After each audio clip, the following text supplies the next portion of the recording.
Welcome everyone. My name's what it says on the screen. We're going to talk about how you can get your company to use more SaltStack. And I'm going to talk about how to empathize with IT in a big enterprise. And we're also going to talk about the integration between ServiceNow and SaltStack. This is not a sales pitch. I don't work in sales. This is a bit about me. On GitHub, I'm Tony Baloney. If you see any, I'm currently the one who broke the build on SaltStack, so you can blame that on me. I am fairly heavily invested in the Apache Software Foundation, and if you go into the ApacheCon in Vancouver in a few weeks, you can also come and see me do a talk on libcloud, which is my involvement in the Salt project. And I've traveled here from Sydney, but I am a Brit deep down, so I think I'm the person who's traveled the furthest to get here this week. And I'm head of innovation for Dimension Data. So I'll explain in a second what we do. But what I do basically is I was a software manager. I was a dev manager. But I didn't treat my team particularly well. If you broke the build on my team, you had to wear a picture of me on a T-shirt for the rest of the day. If you broke the build for an inexcusable reason, you had to wear it for the rest of the week. So that's what I used to do. And then management realized that I'm not very good with people. So basically, they put me in an innovation role where I can just sit in the corner and tinker with stuff that's shiny. So if you're not familiar with Dimension Data, I'll just give you a quick briefing. I won't spend too long on this about the kind of stuff we do. We're a global IT company. Last year, one of the projects we did was for the Tour de France. Has anyone watched the Tour de France? Cool. So the Tour de France technology has historically been archaic. Dimension Data became the technology partner. And what we've been basically doing is tracking each of the riders on the Tour de France. And we have a mobile data center in a truck that drives around with the tour. And it basically collects all the data. It's a mobile data center, like literally there's about 8 racks in this truck, and we do a data center migration every day, and we move the truck around with the race. So that's what we did last year. This is an example of the kind of technology projects that we get involved in, and it kind of showed people that we can work in analytics space, we can work in the data center space, and we're also good with mobility because it's got wheels. So I want to talk a bit about enterprise IT. And I know this isn't an IT conference, this isn't an enterprise conference, this is a SaltStack conference, and I will get to the point. This, in an enterprise IT world, is typically the pillars that we see.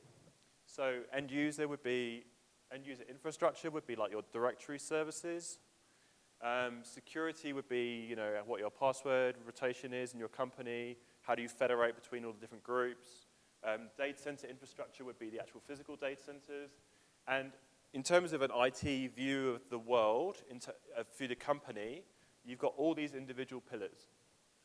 In terms of the horizontals as well, the stuff that we tend to focus on and the stuff that we've been talking about here is more on this kind of side, which is the apps and dev space and the infrastructure. A lot of the examples we've been talking about have been on the Jenkins and the Hadoop and the Docker, and when it comes to things like Active Directory or managing end user support, for example, then IT still care about that stuff, but sometimes configuration management isn't necessarily relevant or appropriate. So what I'm going to talk about is how each of those budgets then got disrupted by the cloud, because the cloud gets spread across the entire stack. Okay, so this is you. Who wants SaltStack to be used more in your company? Yes. Not the SaltStack employees, apparently. Well, I can't get it to be used anymore. Ah, man. So, you're Captain Advocate, and you want Salt to be used more in IT, right? Now, how do you get that to happen? How do you convince your IT people that this SaltStack stuff you've got is really cool and it could really improve the way they're doing all this other stuff which is historical, legacy, still really messy, loads of manual processes. So you think, okay, all I need to do is take my hat and basically try and spread out from the right. That's my approach, right? The problem is that you're in this team, and then you've got all these other teams, all these other companies in your organization. So we've got the people in France. So you're saying, SaltStack's awesome. And there's that other company we acquired, and they're like, who are you? And then in France, they say something really rude. Hopefully you don't read French. And the guys in Asia are saying, well, we use Chef. Sorry, guys. Some other part of the company is saying, oh, we use Puppet. Oh, we use Bash scripts. Or there's just, stuff is all over the place. And Australia doesn't really understand what configuration management is. They're asking you about sharding strategies. So what I want to start to then talk about is the other problem that IT have, which is these rogue projects. So on the data center side, let's talk about AWS, EC2, the cloud kind of coming in. People are logging in online, paying with their credit cards. IT no longer have control over that stuff. On comms, everyone's using Slack nowadays. Slack doesn't integrate into AD / very well at all. You can't export logs out of Slack. If you're a company that gets sued for something, and the way you can it with Exchange, you can put things on legal hold. I don't know if anyone ever had to do this. In Australia, you need to provide 7 years worth of logs for certain types of companies. Slack's only been around for one, so that's a bit of a challenge. And you can't export the logs either. So there's all these other headaches. Apps. You know, there's some guy who realizes it's too hard to get IT to provision a new file server for me, so I'll just convert this Mac Mini on my desk and join it to the network.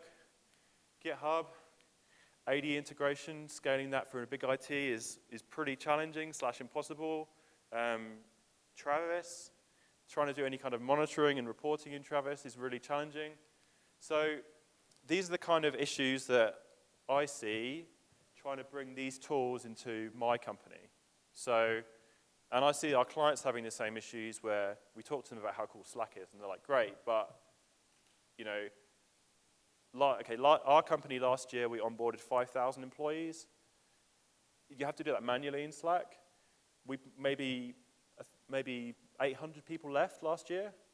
So unless it's automated, unless it's integrated into our directory, that's going to be a real issue. So let's say GitHub. So, you know, you're looking through your users in GitHub, and you're like, who's Jimmy Boy 09? So that doesn't relate back to your directory, does it? Microsoft's doing an audit, and you're looking at your EC2 clusters or your vSphere stack, and you're like, how many SQL licenses are we using? So unless you've got any center of record for that stuff, it's great that you can automatically deploy it, but if Microsoft find that you don't have a decent way of reporting what you've actually deployed, they're going to come down really hard on you. What does sme.local do? Do not delete.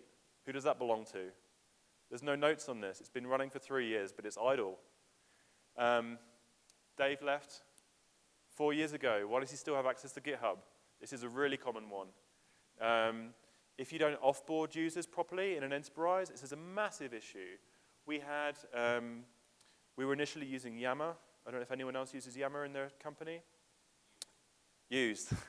When we were doing it for a POC initially, before we integrated into AD, we did an audit, and there were still 150 people who had access to Yammer that didn't even work for the company anymore.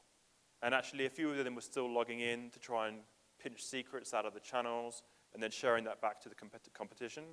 So those are the kind of things that you have to deal with. So whilst that tech is really cool, and it's all really new, and it's exciting, and it's a lot easier to use. Slack is a lot easier to use than Jabber, for example.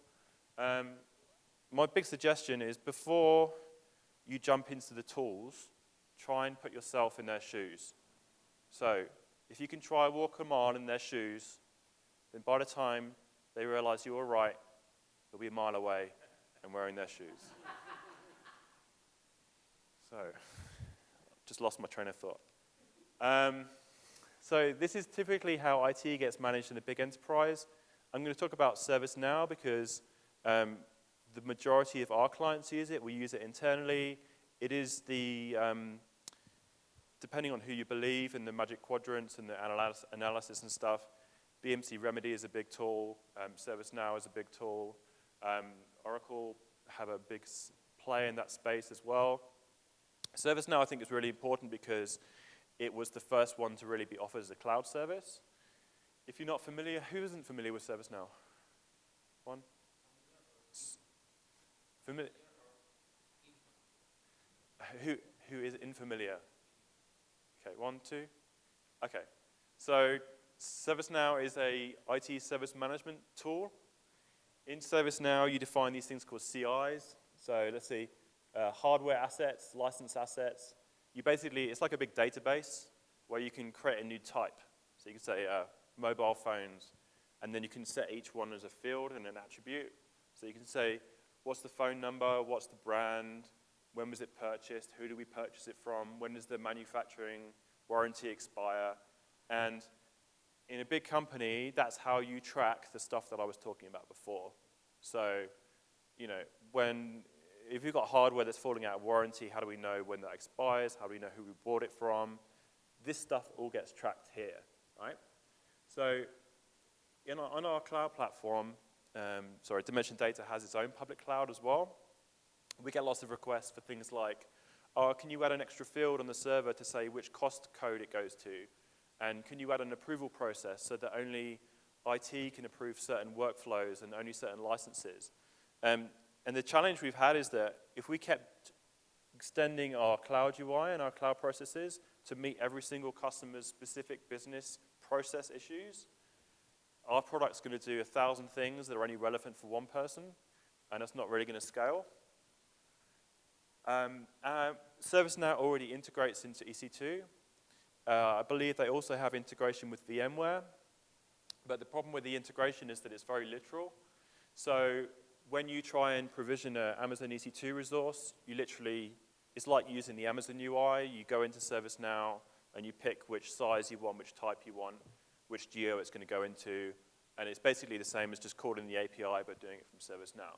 So that's great, and it's just a provisioning tool for EC2, but how does that actually relate to the issues that I was talking about earlier? How do you actually bootstrap the nodes? So it provisions them for you, but how do you actually get them into SaltStack? So how do you actually manage those nodes going forward? Okay. So this is a view of the ServiceNow integration into SaltStack. One of the most important features that's going to get looked at first is about virtual resources. So on the pillars I was showing you before, we were focusing on cloud infrastructure. So before you think about managing your apps, they need to run on something. So the best way to do that and to get control over that is to allow people to provision it from ServiceNow. So when they're doing the provisioning, when they're doing that, they can include things like approval workflows. So ServiceNow has out of the box, you can configure approval workflows. You can choose multi-cloud, so that's where that part comes in. So you can pick out AWS, you can pick out EC2. If you want to only use a certain cloud provider, possibly you can lock that down.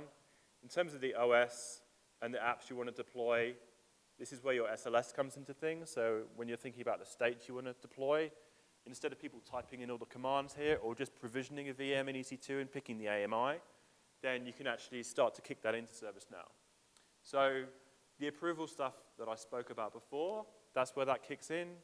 So within ServiceNow, it then raises an approval request that automatically goes to whichever team is responsible for signing that off. And that team then makes sure they've got things like budget, make sure that security are involved, make sure that everyone knows what this thing is being used for. An example I was given recently was a client of ours who came to us and asked for their SAN to be expanded by another petabyte for their private cloud internally. I won't say how much the quote was, it's a lot. And once we gave them that quote, they actually thought, maybe, because all my engineering team are saying to me, our cloud is full, our private cloud's full, VMware's full, we're running out of resources. And his instant response was, okay, we need a capacity issue here, let's just go and buy some more storage. Once he got the quote back, he then went back to the users internally and said, no, you're not having any more. Go and do an audit, go and find out what you've got deployed and clean it up. Lo and behold, once he said no, people started to realize, actually, I've got all these machines that I switched on but left. In the cloud, it's even worse. We had internally, and I work in R&D, we did an audit on SQL licenses. Somebody kept provisioning SQL Server Enterprise because they wanted to use a specific development feature on it, not realizing that we pay $600 a month per CPU for that. They spun up 10 of those and left them for 12 months. By the way, there's a developer edition of SQL Server, which is free, which I explained to them quite loudly. So this is really a way that you can open up the idea of configuration management to the IT group, but actually think about the stuff that they care about. So it's not, okay, we've got this really cool tool that lets us control config and think about compliance. It's actually thinking about starting from their world, which is here, and actually how do you bring SaltStack into that world?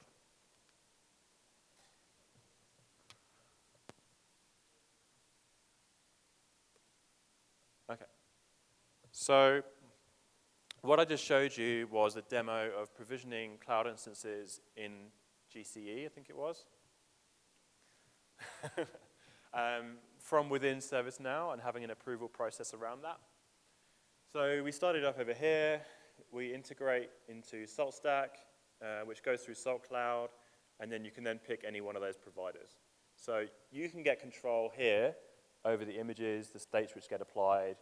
You can think about, creating your formulas so that when things get deployed, that the compliance checks get run, or you can think about what high states you want to apply. If you explain that to IT in that way, I think you'll have a much more successful conversation.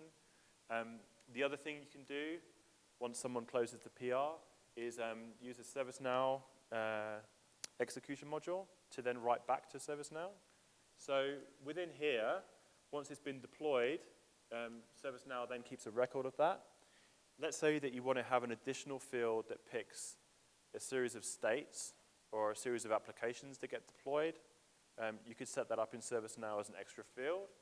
Once they have been deployed, if someone goes and changes that manually in SaltStack, you might want to then write that back to ServiceNow. So the key thing here is that don't forget that this is their center of record. This is like their central record of everything. So when you're thinking about how you automate things out here and how that relates back to this world, trust that as a source of truth. I think that's the most important thing. So there's a few benefits to this type of solution. The most obvious one is actually trying to think about how you can help your business use SaltStack more and not just focusing directly on the tool, but trying to empathize with the IT teams and the problems that they have. Another thing is that once you've got that approval in place, this number one point, a company in Australia who I was just speaking to recently, they spend $120,000 a month on EC2. Nobody officially approved EC2 as a cloud platform that people could even use. It was only when they hired an external party to do an audit that they found out that's how much money they were spending. So if you explain this to the IT guys and CIO, I think you're going to get a very clear answer in terms of what the value of this is. The other thing is you can get your hands on the infrastructure and get control over that as soon as it's been provisioned, instead of waiting for new instances in the cloud, then picking them up and then doing your work on them. So you can be a lot more proactive. And also the cloud deployments, you get a lot more visibility on that.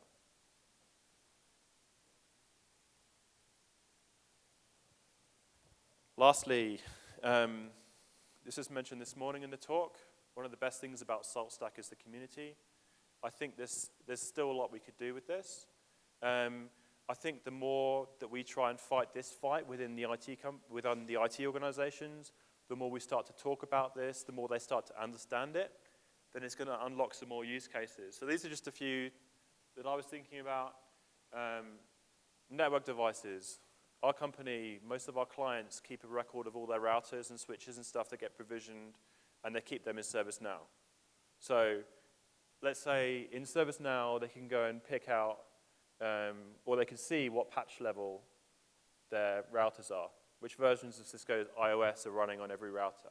So if you could monitor that using their proxy minions, and you could write that back to ServiceNow, that's a huge amount of value. Using reactors for other patterns as well, so picking up compliance issues. What about reflecting states in ServiceNow? I think that would also be really powerful.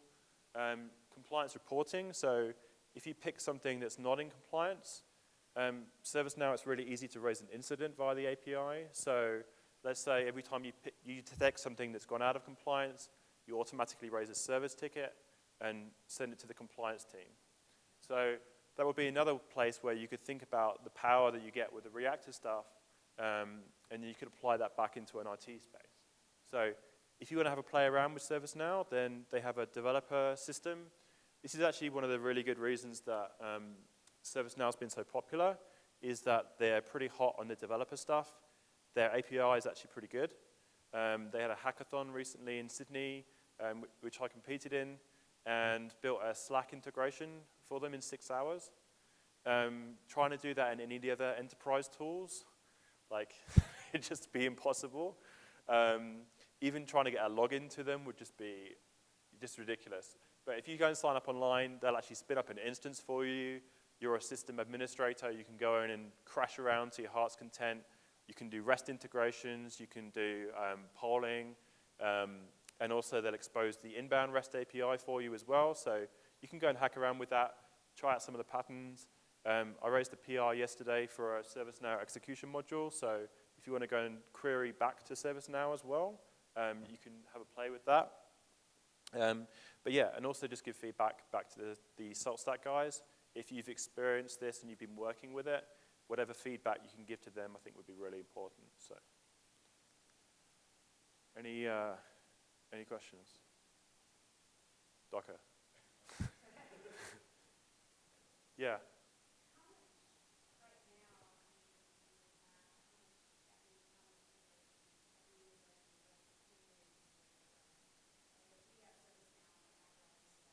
Yeah.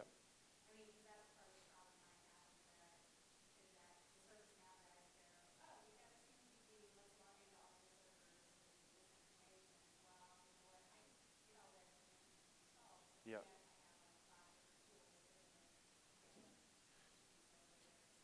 Yeah, I'd go back to, where were we?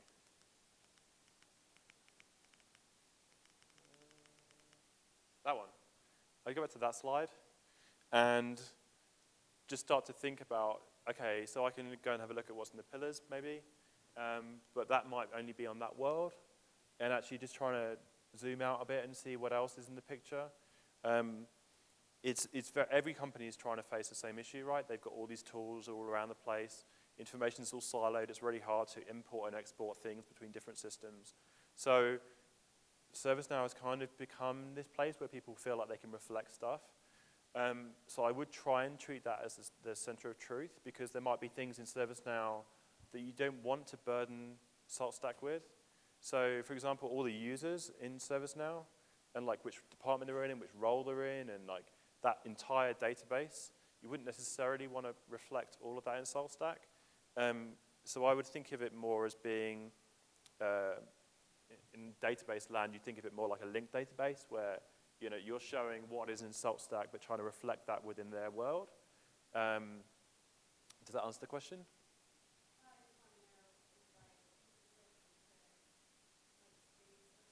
Yeah.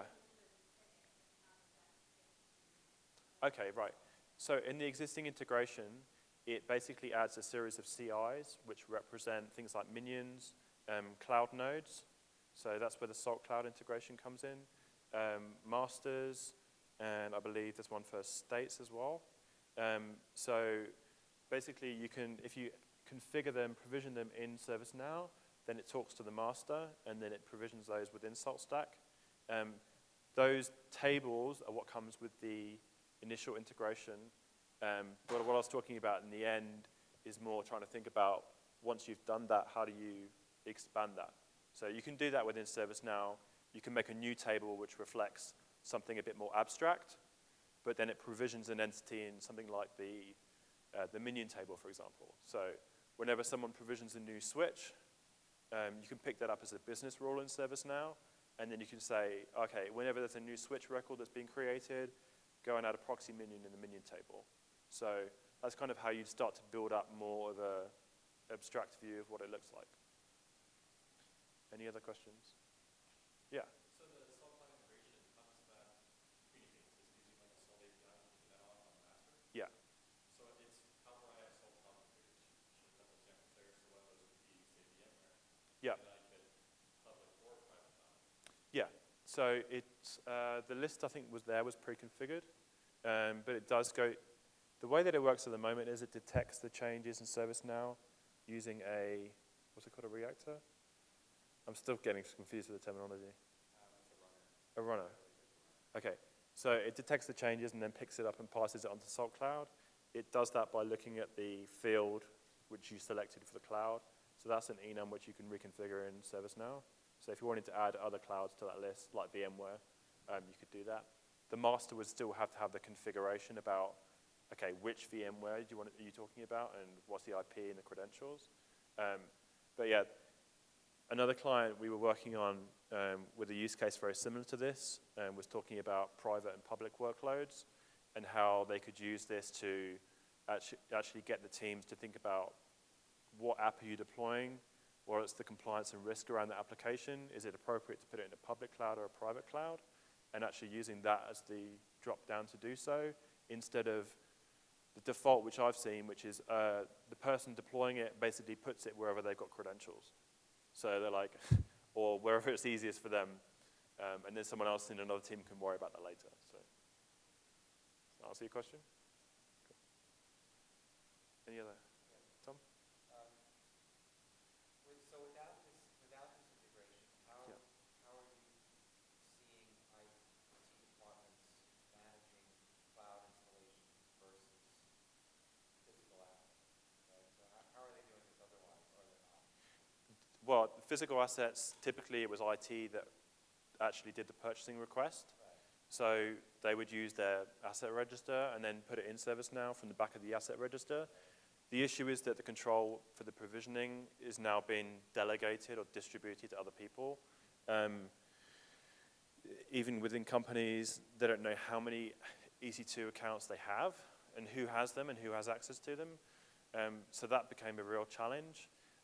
This is very recent that people have actually started to think about how they can get control of the cloud assets back to ITSM. So the technology, I think, the potential of being able to do this has existed for a while, but it's only now people are starting to pay the bills that they realize how important this is. Any other questions? Cool. All right, that's a wrap. Thanks, guys.